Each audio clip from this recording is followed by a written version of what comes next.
আসসালামু আলাইকুম। আপনাদের সামনে আজকে খুব ছোট লেভেলের একজন কথিত রাজনৈতিক বিকাশ এজেন্টকে নিয়ে কথা বলবো। তো তিনি সম্প্রতি তার কিছু বক্তব্য আমার চোখে পড়েছে। তিনি আসলে বিশেষ করে নিজেকে বিএনপি সাজানোর অনেক চেষ্টা করছেন। তো আপনি যদি নিজে বিএনপি হন বা জামাতি হন, কিছু একটা হন, তাহলে তার আপনার এই গণ অধিকার পরিষদ বলে আলাদা কোনো বিকাশ এজেন্টের দোকান খোলার দরকার ছিল না, তাই না? তখনই তো এখন কেন মানে সে বিএনপি হলে আমার কোনো সমস্যা নেই, আগে সেটা বলে নেই। যে কেউ বিএনপি হইতে পারে, যে কেউ জামাত হইতে পারে, ওগুলো আমার কোনো ব্যাপার না। জাস্ট মানে আমি আমার যে বিষয়টা নিয়ে কথা বলতে এসেছি সেটা সূচনাতে এই কথাটুকু বললাম।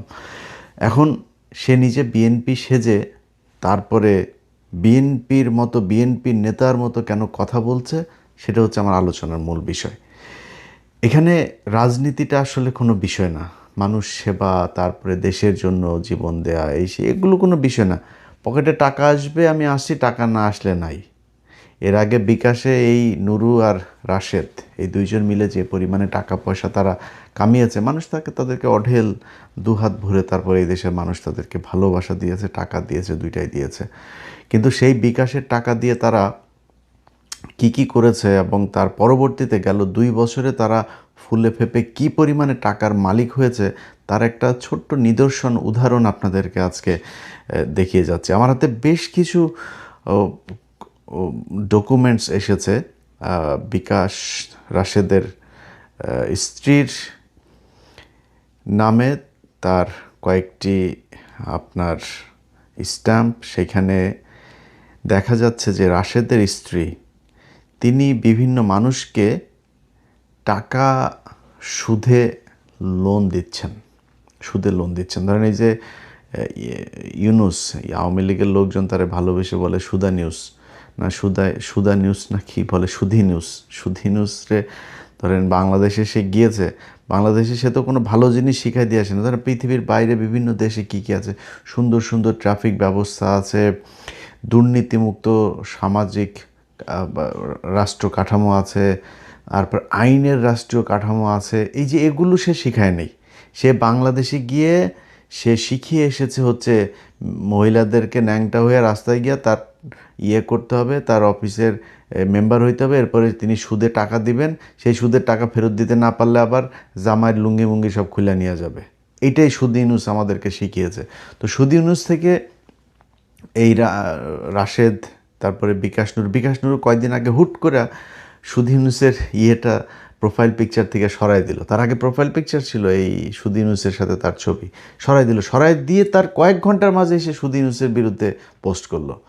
তো এগুলো তাদের মূলত সবই স্ট্যান্ডবাজি, সব মানে যখন যার কাছ থেকে সুবিধা। এখন ধরেন সে তারেক রহমানকে আমি গ্যারান্টি দিলাম, আমি বেঁচে থাকি আর মারা যাই, আপনাদেরকে গ্যারান্টি দিয়ে বলে দিলাম, এই নুরু, এই রাশেদ বিএনপির কাছ থেকে যেদিন সুবিধা পাবে না, সেদিন বিশাল বড় রাজনৈতিক নেতা হয়ে আবার শেখ মুজিবের মতো ভাজা ঘিয়ের গলায় ভাষণ দিবে। বলে দিলাম, লিখে রাখেন। তো আজকে তারা সুদি ইউনুসের কাছ থেকে যেই সুদের ব্যবসা কারবার শিখেছে, সেটা দিয়ে কি করছে আপনাদেরকে সেটা একটু দেখাই। আচ্ছা, আমার কাছে আসা যেই নথিগুলো এসেছে, সেইখানে একটা স্ট্যাম্প, সেই স্ট্যাম্পটা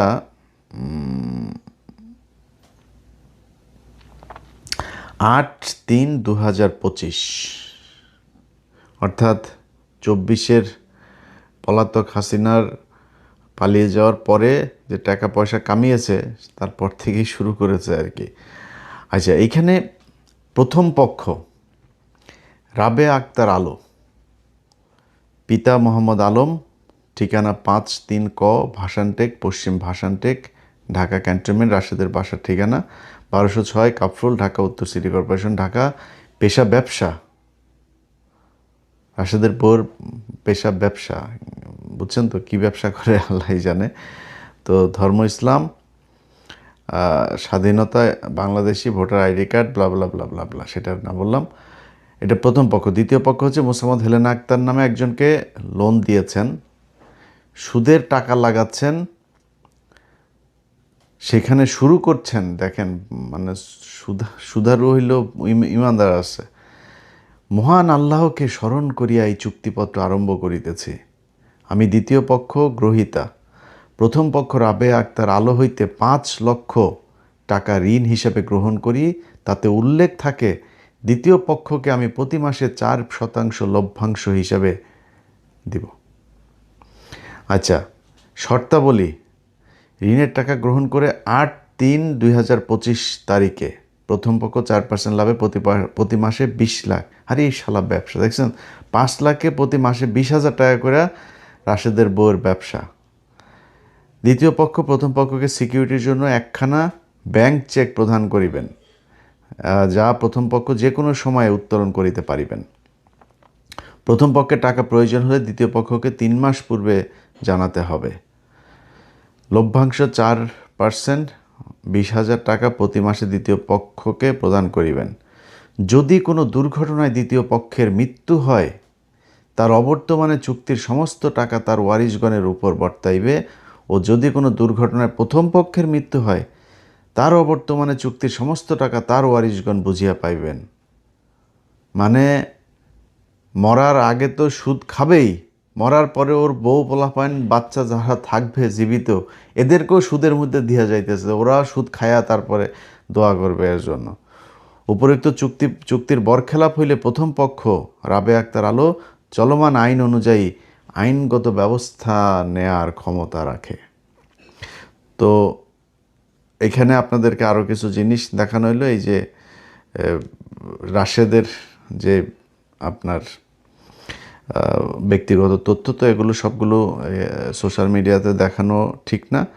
তবে এটার মানে মূল ইয়ে হয়েছে যে তার যে তথ্য বিবরণী, যেটা আপনার আয়কর রিটার্ন এবং ভোটার ইয়ের সময়, নির্বাচনী হলফনামার সময় যেসব তথ্য দিয়েছিল, সেখানে সে বলেছে যে সে হচ্ছে ব্যবসায়ী এবং রাজনীতিবিদ, বিকাশ ব্যবসা, বুঝছেন। আর হইল গিয়া তিনি আগে ছাত্র ছিলেন। তার বউয়ের ব্যাপারে দেওয়া হয়েছে, তার বউ এখন গৃহিণী, আগে ছিল ছাত্রী।